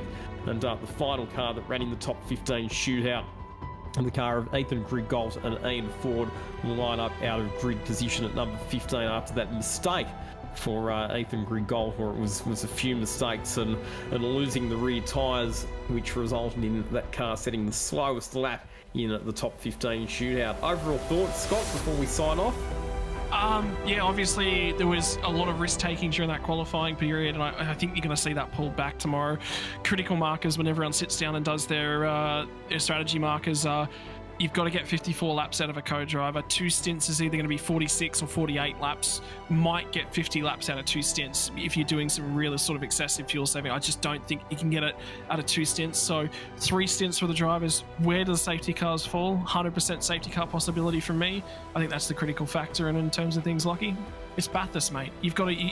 This is sim racing's grand final day. Enjoy yourself. Don't be wrapped up in the race. Don't be wrapped up in everything. Make sure that you sit back and you enjoy what is one of the greatest sim races on the calendar. Indeed. So we'll throw in all of the variables of traffic and strategy and changing drivers and fuel loads and tyres and safety cars and all of the other unknowns that Mount Panorama always throws up, whether it be in the virtual world or in real life. Don't forget to wind your clocks forward an hour tonight, and we will be live on air. Our coverage kicks off at 8:45 tomorrow morning right here on the Race Stars TV network. Make sure you tune in on YouTube or on Facebook Live. Big thanks to our producer Luke Lucas at Race Stars TV, and my co-commentator Scott Rankin. On behalf of the entire team, this is Lockie Mansell signing off. We'll see you tomorrow. Bye for now.